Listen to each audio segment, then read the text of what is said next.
Hi there, my name is Marlaena and I am a registered midwife, currently non-practicing due to mat leave. I've worked for Southern Health for just over a year here in Steinbach, and right now I am with my almost 8-week daughter Seda, and I am going to try and teach you a few things about newborn care and anything from how to burp a baby, how to bathe the baby, safe sleep, how to try and soothe a crying baby, and hopefully some of these tips will help.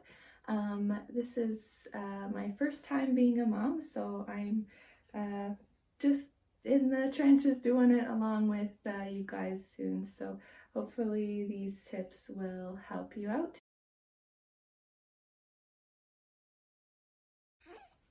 All right, so here's my little sweetie, definitely not sleeping, but this is an example of where she should be for safe sleep.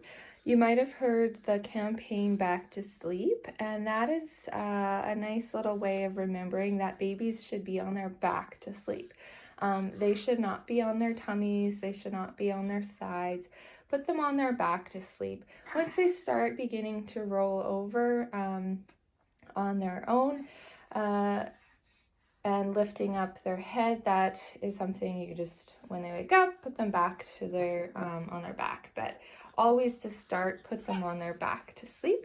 So this is an example of instead of a loose blanket, you can use sleep sacks. This is essentially a wearable blanket, and you might have seen these around. These are really great because they can't get out of them like they can swaddles.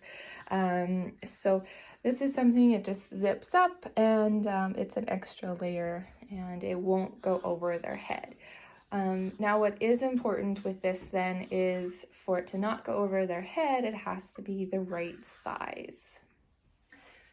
Here are some examples of sleep sacks of different sizes. So this one is actually too small for her. This one is the one you saw her wearing. It's 3 to 6 months. She's almost growing out of it because she's so long. And then this is one that looks big because it is. It's from 2 months to 2 years. And I said it's important to have the right size because if we have this the way it was, it's meant for 2 months to 2 years. This big wide open space, it's a little bit too big for her as where she is now at 2 months.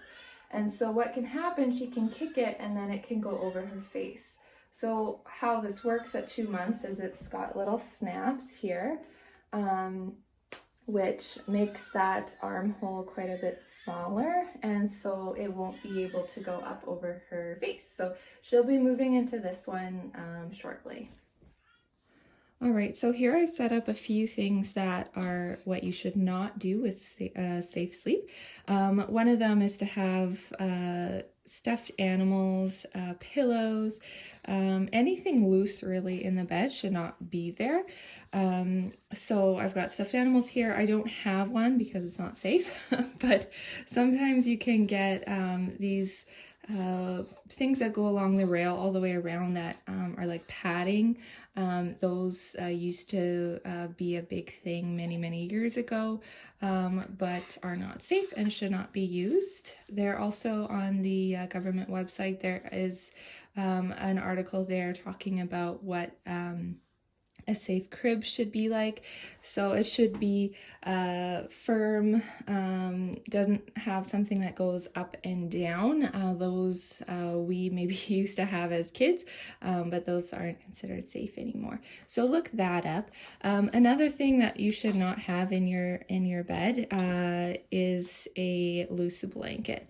So here's a loose blanket, and my gal is very active with her feet, and so they can kick this up, kick it up, and anything loose can all of a sudden then go over their face. And all of these things will be things that will increase the risk of SIDS, or sudden infant death syndrome, and that's what we're trying to avoid. Another thing, I'll just take this off here, that you also shouldn't have for safe sleep is a sleep aid. This is great for supervised sleep. So if she's just having a nap and you have this there with you during the day and you're watching her, that's fine. But things like this are not recommended for unsupervised sleep. So like, for example, would be during the night. So there's many different variations of something like this, sleep aids, but those are things to be avoided. All right, so a few last things. One is that when your baby is in a swaddle, so I didn't have an example of this, my baby only sleeps with their hands up and out of a swaddle. But if you're doing swaddles with your newborn, the kind where it straps their arms to the front, as soon as they are old enough or starting to show signs of rolling over, they need to be outside of that and put in one with just the armhole sleeves so they can have their arms out and kind of be able to move a bit better. Second thing is that the best place for a baby for the first kind of up to 6 months really, or as long as you can handle it until you move them into the nursery and into your crib, is to be in a separate sleeping space than you, but inside your room. So not co-sleeping where they sleep in the bed with you. There are a lot of rules about that to make it safe, which I won't get into. You can look that up yourself. But yeah, so the best place is in your room, but in a separate sleeping space. So this is our separate sleeping space. This is a bassinet attached to a stroller, and then it's just as close to our bed. So this is where she sleeps every night. So same thing with the crib. This is a firm surface. The crib sheet is not like super loose or anything. It has to be nice, firm, and tucked away nicely there. She's still in her sleep sack.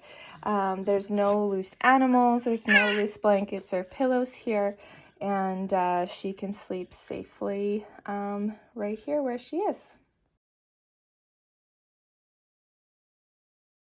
Basically with feeding, whether you're breastfeeding or formula feeding, the big thing to know is that you don't have to stick to an exact hour by hour, minute by minute plan unless your healthcare provider has asked you to do so, whether it's because your baby isn't getting enough weight or you have a milk supply issue or something like that. Typically babies will feed between 1 and 3 hours. Once they're back to their birth weight, so first they lose a little bit, that's normal, and then when they're back to their birth weight, then it's normal to have a longer 4 or 5 hour stretch or so, at least in the first few weeks at night, although this shouldn't be all throughout the day. Cluster feeding is normal, which basically means they feed and then very short time later they feed again, and then they want to feed again, and they want to feed again. And then they might have a longer stretch, and that's normal, although it does feel like you are a feeding machine at that point in time. What matters is the total amount taken in a day. So if they're cluster feeding and then have maybe a 5 hour stretch at night, that's okay. So it doesn't have to be every 2 hours throughout the day and night. But what you want to do is feed frequently. For one, your baby needs it, and for two, it is important to build milk supply and maintain it with frequent feeds. One thing that is super important to having good feeding is to have a good latch.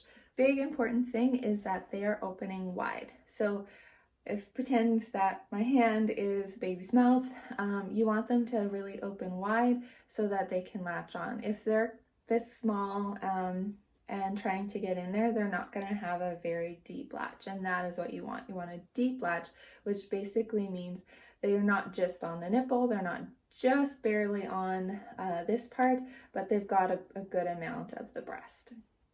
The other thing that you want is an asymmetrical latch.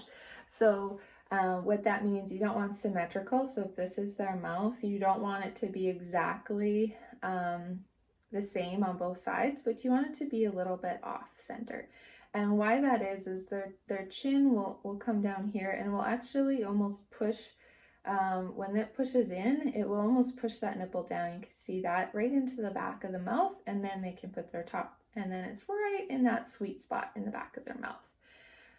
The other thing that you want is to have their lips flanged, which is the fishy lip, so lip down and lip up over the top. You don't want to have that lip sucked in. The next thing is you want to be able to see their eyes. So if you've got your baby feeding here, if you can see their eyes looking up at you, then that's great.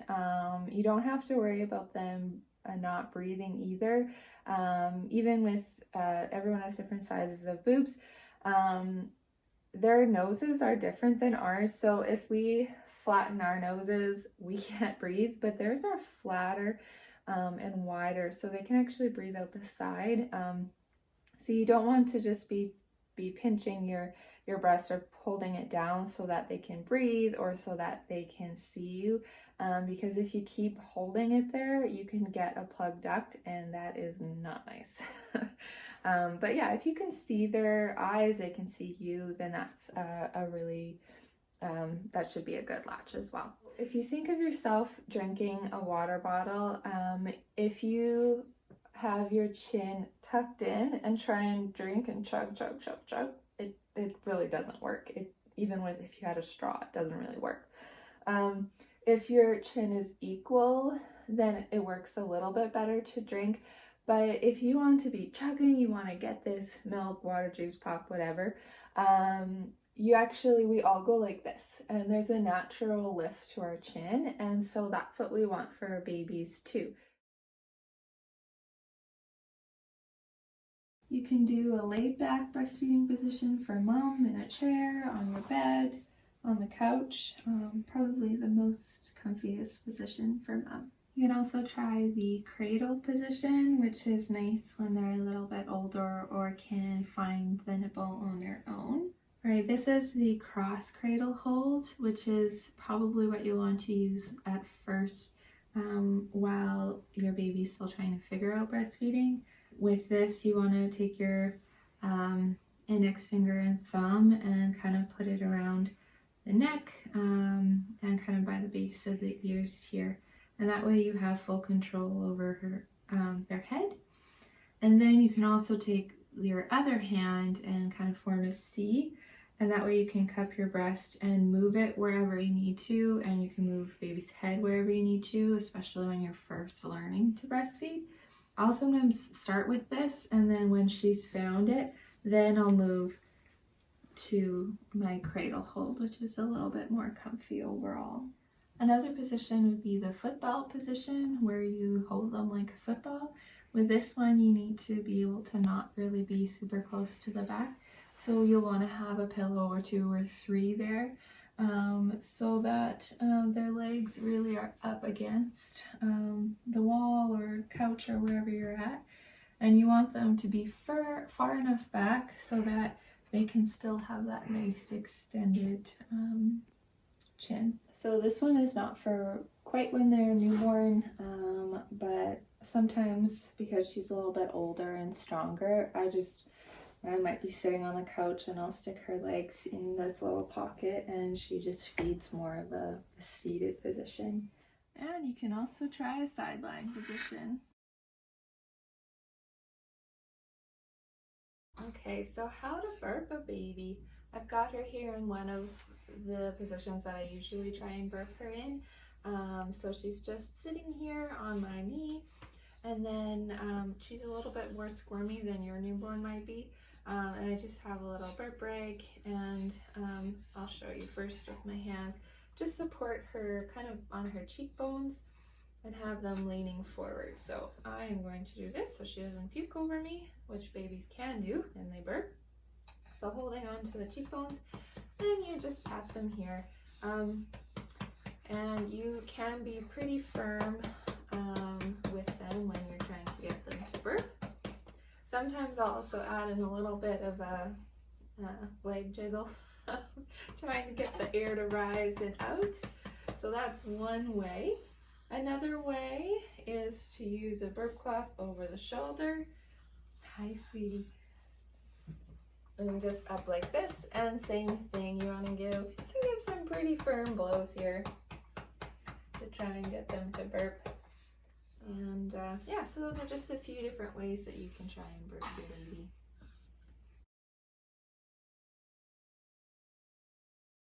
Okay, let's talk gas. Yay.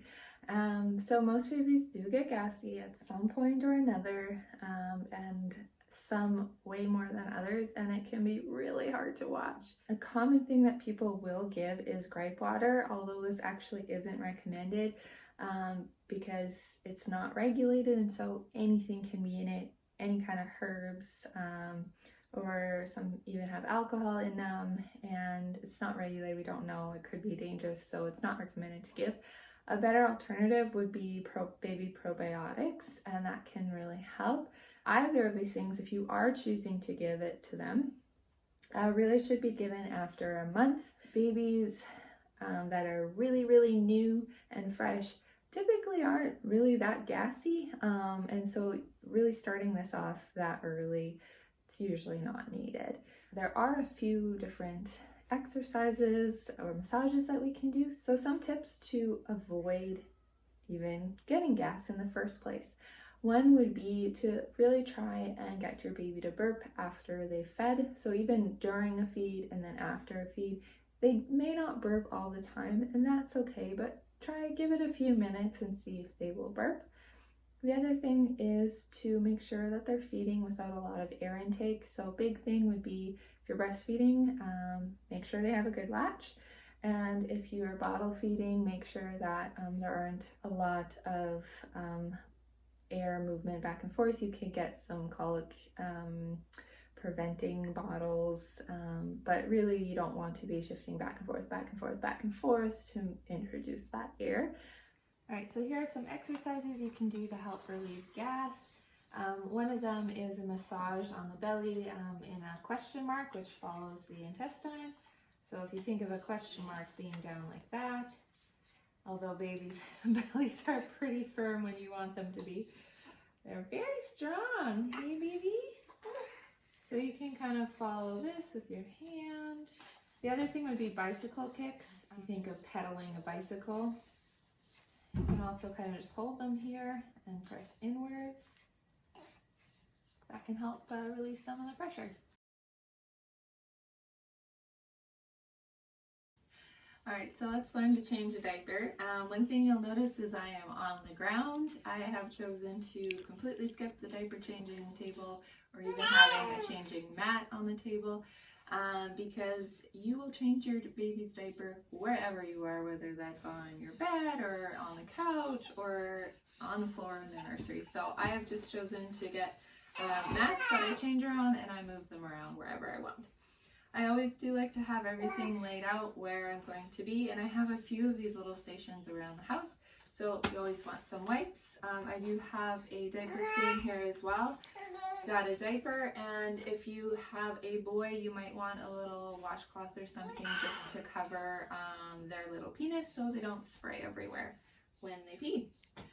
Another thing with diapers, most of the diapers that you will get nowadays have a little yellow stripe, which you might be able to see there, and that stripe will turn blue or whichever color. Ours turns more like a greenish color when there is pee. That doesn't mean that they haven't pooped, because that won't necessarily change the color. Before I start, I also like to kind of open up the diaper per se, and have that ready to go. You can use their little squirmy legs, you can hold them by your ankles. I like to just tuck everything up there just so that I don't get anything on their clothes. Sometimes when you open up the diaper and it's cold, then they like to pee, and so I will always have that opened up diaper and kind of slip it under them so it's just ready to go. But again, you can do this however you like. I also like to be prepared with a wipe. I don't have a baby wipe warmer. I don't think it's necessary. I just kind of hold it in my hand and that warms it up enough. All right, so, and I know already we have just a little bit of poop here. If it's pee, then I don't worry about it so much, but if it's poop, I want to make sure to hold their little ankles And then I just kind of move that out of the way. Some lovely yellow baby poop. And that way I can still lift them up if they've got poop and not put them down on my clean diaper or on the clothes. And just kind of wipe around here. I always get the back first, that way I can lay them down if I need to. Change to a different spot and get just this spot here. If they have a little bum crease, you want to get in there. So I can put her down now if I want to.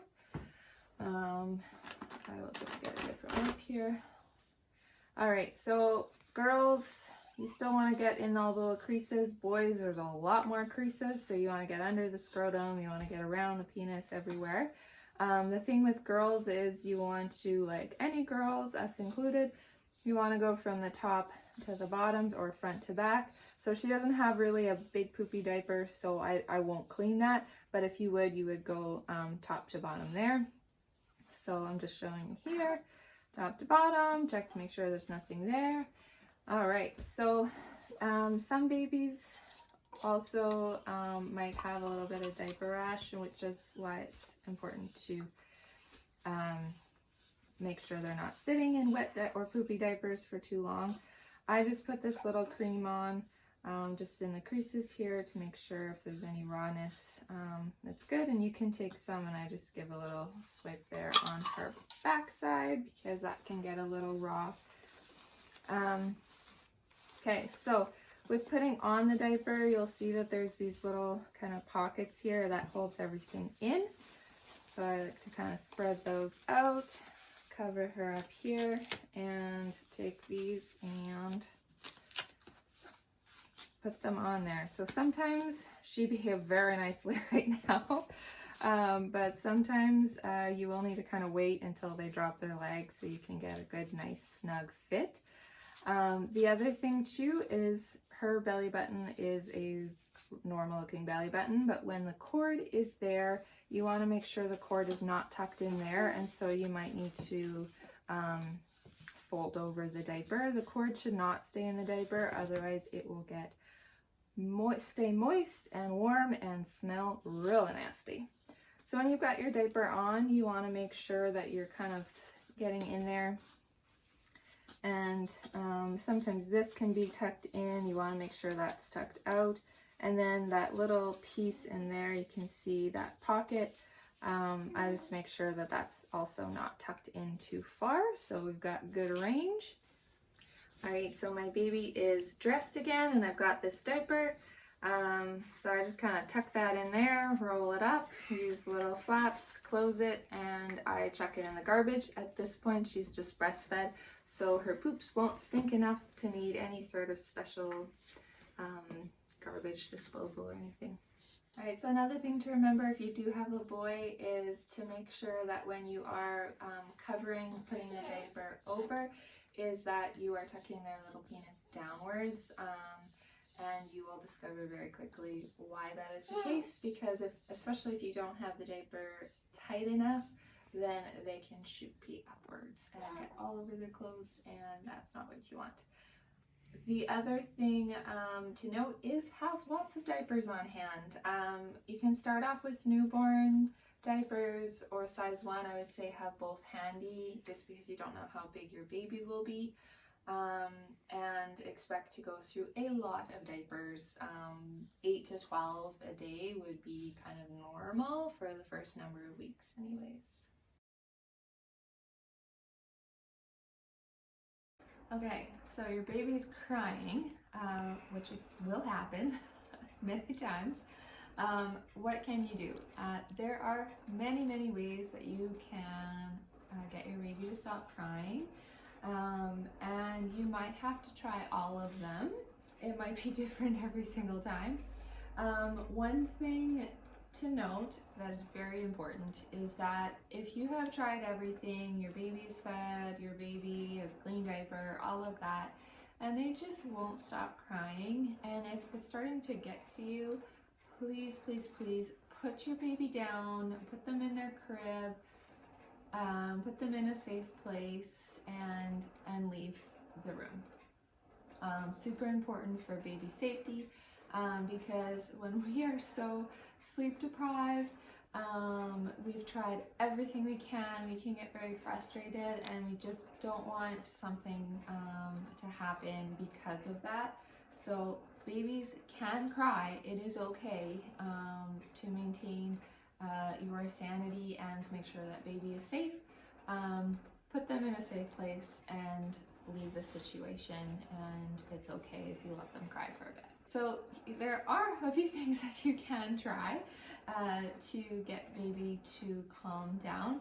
One of them is shown right here, to have a swing. We found that to be really helpful for her. Feed your baby. Baby feeds very often. It's probably a good chance they're crying because they're hungry. The other thing would be to change their diaper. Another common reason babies are crying is because their diaper is full of pee, full of poop, and it's uncomfortable for them. So that would be another thing. You can try and swaddle them with a blanket. That sometimes puts them into their cozy place, and that can be really helpful. You can also baby wear with a wrap like this, or you can use something with a little bit more structure with things like this. There's also ring slings and other types of carriers. Another thing is to use a soother. Soothers can be a great thing to use. However, it is nice if you can wait at least a month to make sure that breastfeeding is established and that this won't hinder that. The other thing you can try too is to entertain them. Sometimes they just want to be held or be entertained. So some black and white cards or some crinkling, they might like that. Another thing that you can use are sound machines, some nice, calm, gentle music. This one does some just white noise. That can be really calming to a baby as well. The other thing you can check to see is, are they gassy? Sometimes they need to burp, or they maybe they need to have a poop, or they need to let out some air that way. In doing that, try and burp them, see. Or you can use some different exercises to get them to maybe release some of that pressure and that gas. The other thing to check is, are they too hot? Are they too cold? If they're really cold, they need to be a bit warmer. You can try skin to skin. Strip down to either your bra, or maybe you don't even need to wear your bra, and put baby naked as well on your chest and just hang out there for a bit. That place is very comforting for a baby, and you or your partner can do that.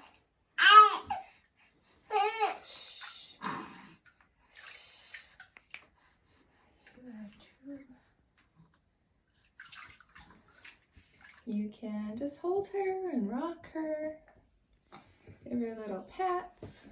There are many, many ways for you to try and calm a baby down, and hopefully one of them will work for you. All right, so we're here ready for bath time. Thing with the bath, when you deliver in the hospital, I believe if you're a first-time mom, then the nurses try and show you how to give a bath to your baby. You can choose to ask them for that and have that done, or choose to wait. It's actually really nice if you can wait to give the first bath, and you don't have to give it, first 24 hours, first day, 2 days, even some will wait a week. Babies have all that good stuff from birth, the vernix, which is that waxy stuff. It's like lotion, so that has time to absorb and make their skin really soft. As well, when they're born, they have lots of mom's good bacteria from when they're born, and then that can also help create their own bacterial biome, which is really helpful for their immunity and stuff. So we've got everything set up. Currently, we're using just a Rubbermaid bin.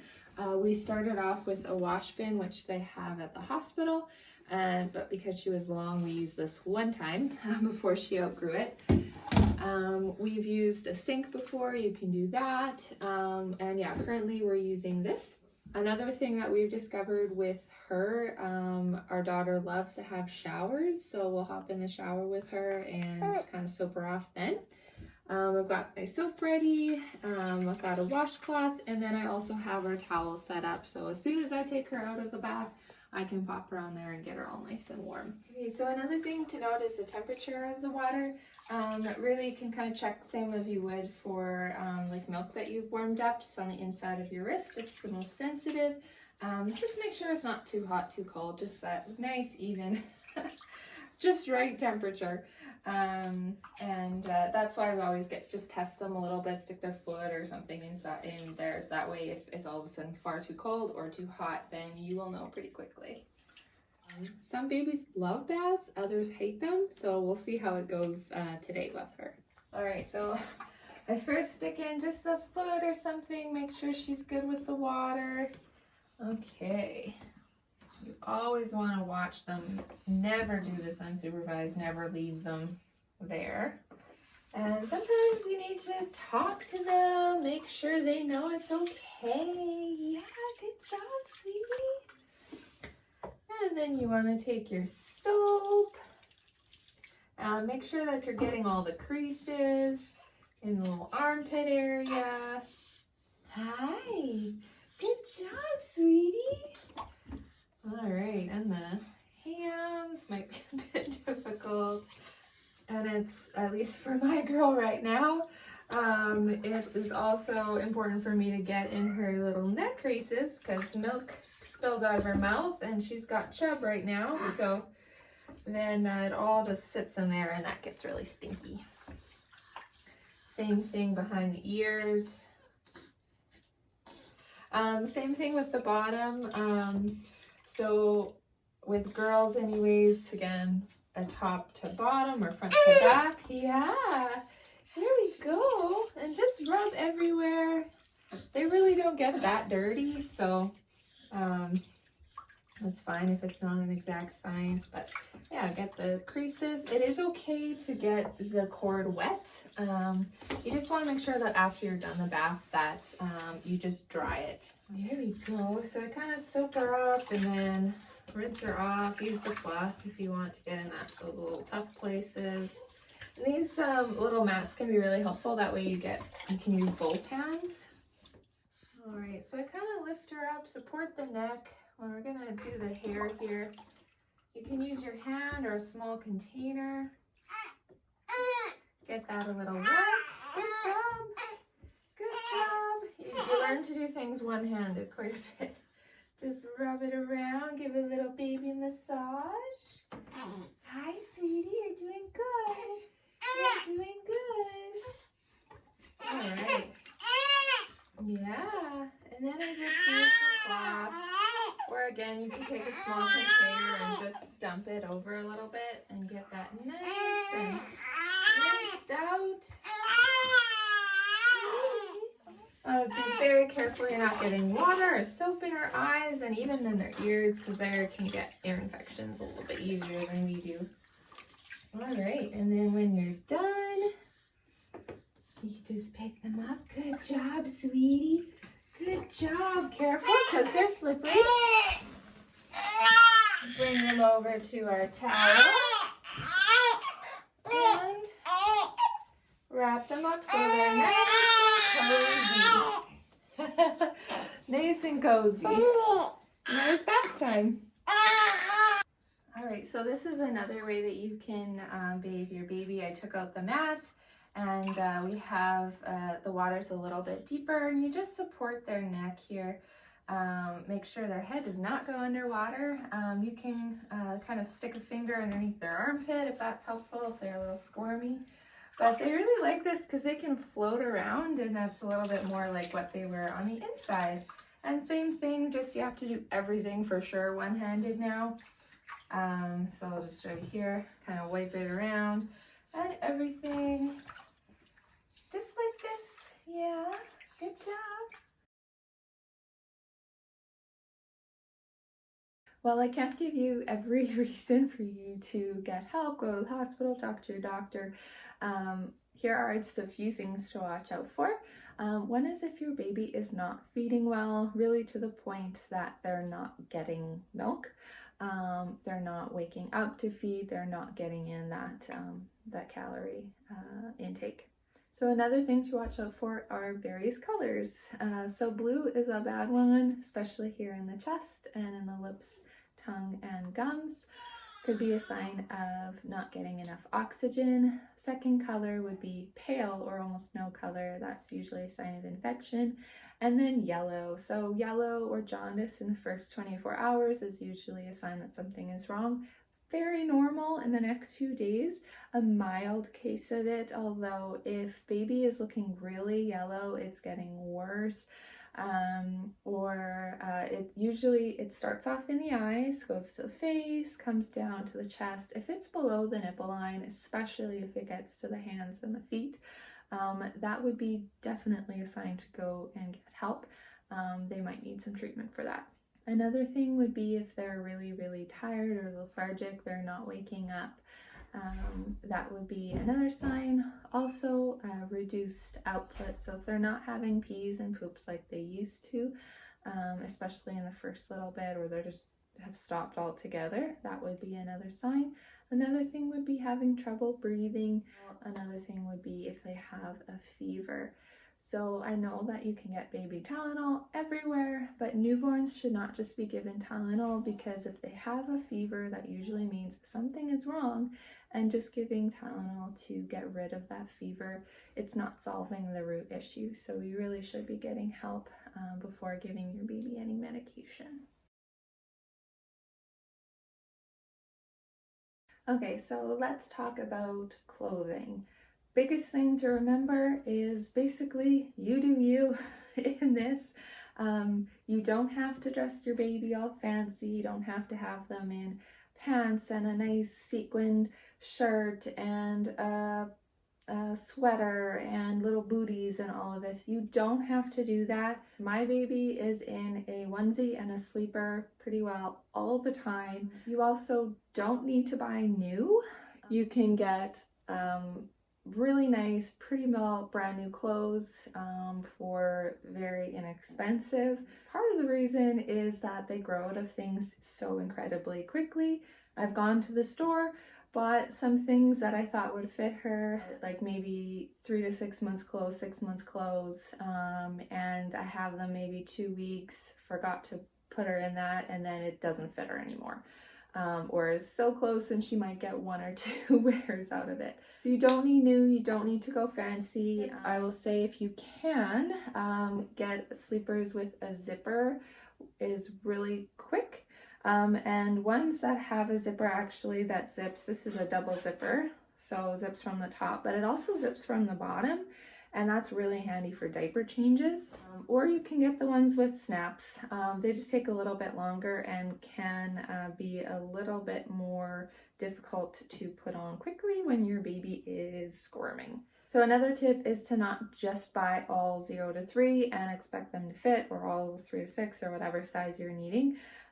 Because depending on the brand, and even sometimes little sub brands within a brand, can be completely different sizes. So I'll show you an example. So these are very clearly 3 different sizes. The top one here is Nicole Miller, and it is a 3 to 6 months onesie. Okay, the green one below is a Carter's 3 months. Okay, so the 3 month is definitely longer. And then the one on the back here, it is also a Carter's 3 months, but it's a Precious Firsts made by Carter's. So all 3 of these outfits are supposed to be 3 to 6 months, which is actually the shortest one. Don't worry if things don't fit, but don't expect everything, I guess, to fit based on what it says. All right, so now you know you don't need to buy new, you don't need to be all fancy or anything. What should you even put on your baby? A typical kind of rule of thumb would be to dress your baby in about 1 layer more than what you're wearing. So that might be either, instead of a short sleeve onesie, like I had here, you could have one with long sleeves. It could be putting, you have a sleeper with long sleeves. For night, what we do, and this is just what we do, we have her in a long sleeve onesie, a fleece sleeper, and then we have her sleep sack. The other thing is you can get creative, so we do not have any mitts for her, and a lot of her clothes don't have the little covering. So some of them are just a sleeve, but then some of them have these little covers over them so that their hands don't get cold. Most of our clothes don't have that, so we, for night, so her hands don't get cold, we just put socks on her hands. So that's an example of not being fancy. Basically, parenting a newborn, having a newborn, you're not getting a lot of sleep. You don't need to stress about having your baby out and about super fancy looking, unless that's something that you want to do. Maybe that's something that brings you joy. So then do it. That would be my word of advice. You can do tummy time by just having an image or something for them to look at right in front of them. Here she's just flat. There's nothing there for her to be leaning over, so some will like to do it that way.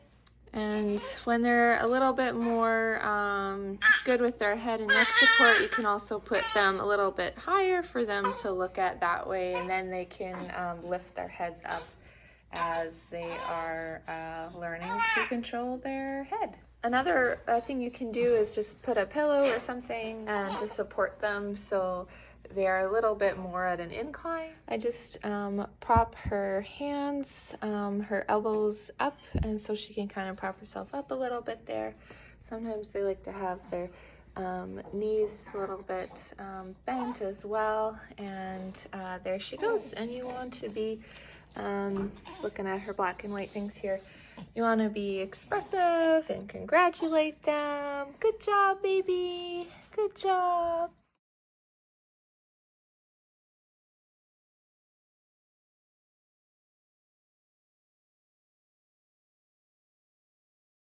Okay, let's look at car seat safety. One of the things that you can do before you have your baby is to find somebody that is certified in checking for proper car seat installation in your car. That can be done before you, or it should be done before you have your baby, to make sure it's installed correctly. Once you have your baby, the nurses at the hospital will make sure that you've got baby in there nice and snug, and that fit is really nice. All right, so we're gonna try and put this little one into the car seat, which she does not really like, and your newborn may not either, and that's okay. Usually driving in the car is a great solution for that. So I'm gonna stick her in here. Okay, snug her right in the bottom. It's also really important to make sure you're following your own personal car seats instructions. Also important to buy new. Car seats have expiry dates. I'll just click that in there. And also, if they have ever been in a car accident or have been dropped, they need to be replaced. And if you are in a car accident, actually MPI will cover that, or should anyways. So our little arms need to be here, and that should be up snug there. And so you know, it kind of has to be, this part here has to be tight enough, not like this part. Kind of right over the chest line by the armpits here. Usually, sweetie.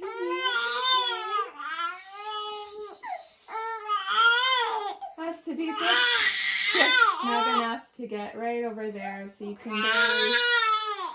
barely fit a finger in there, and it's not too loose. Alright, to take her out, ours has a little button here that loosens this side, and you just undo that. Hi. Make sure you're supporting their neck. So I'm here with the car seat, and I've got our winter cover on because it's very cold outside. Just peeled away so you can see inside. Really want to stress, follow whatever your instruction manual says. Super important for your car seat. So you can't use my instruction manual on your car seat that's not the same brand. And it will tell you when you need to adjust it, when you should change the base, what you can all keep in here, and according to baby's length and weight. So for example, in here there is a little newborn support cushion. My baby is big enough for us to take this out, but when she was a newborn, we needed to have that in there for her to be safe. Another example of some things that you really need to follow the instructions is for things that you are adding into here.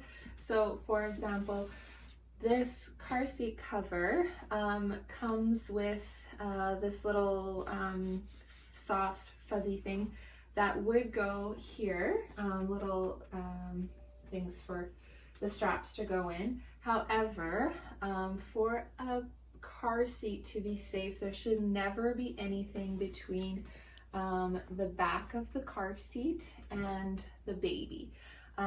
So even though this was included and it's for a car seat, the instructions say to only use it if you're going for a walk, let's say outside with a stroller, then you can put this in for extra warmth. But when you're in the car, you should never have anything between baby and the back. So nothing, no added pads like this. Even the sleep sack, some sleep sacks have like a little opening where you can slip this little piece in and put your kid right in there. Again, this is something that's between the baby and the back of the car seat. So you shouldn't be using these. You shouldn't be using additives like this. Snowsuits, things like that, don't have them swaddled. And that's why it's good to get a good cover. If your cover, you're not sure if it's warm enough, buckle your baby in the car seat and then take the blanket and kind of wrap it over them, around them, and tuck it in on the sides. But you shouldn't have anything extra big, bulky, like a snowsuit, and put them in. All right, so let's look into the car here. So we've got our base on this side, and again, following the instructions that this base says, we have a load bearing leg here, which we can use in this spot, but we can't in the middle. So that's just another example. Here, it shows how big our baby can be weight-wise, and then we adjust the incline here. I have a baby not in here. And so when you're clicking it on, you really need to make sure it clicks and then give it a little shake. Make sure it is for sure in there. You don't want it to be loose. And then for this car seat, we do need to unzipper it, this cover anyways. And then you're good to go. Nail care, when they're born, they come out with little sharp little nails, and you can either use nail clippers or just nibble off the extra long bits. I find that nail clipping just is a little too scary because their fingers are so small. So we actually use a nail file, so it looks like this. You can buy them wherever, and it makes it a lot easier. Like this, you want to just hold their hand. You can do it even while they're sleeping if they're good with that. And then basically just file their nails at an angle, and usually they do pretty good at that. And then just kind of make sure that you didn't miss any spots, and that's it. All right, so let's try and swaddle this little kiddo. So you need a big enough blanket. Squares are really nice. Get a little triangle made there. You can either put her head here or higher. I kind of put it in the middle. And you want to go tight. So this is a nice stretchy fabric. Tuck in her arm there. And take it and kind of roll them over and really tuck it back in there. Make it nice and snug. Then you take this bottom triangle piece And she's long in 2 months. There we go. And it's a little small. And then again, same thing with this one. Kind of roll it over that arm. And roll her over this way. And tuck it in there. So you can take whichever, again, she's a bit big for this swaddle, but you can take this and tuck it into whichever side you might find. And there's your swaddle. Okay, so holding a car seat. This car seat currently does not have a baby in it, which is why it's a lot lighter. It will get heavier and heavier and heavier as your baby grows and grows very quickly. So lots of people, you want to just hold it like this. That's fine. Or the other way, same thing. This can be a little bit harder on the back. So one way that I have learned how to hold the car seat is to have the baby facing behind you. And then put your arm through. And then if you see this little thing that the handle is attached to, kind of just hook your hand around there.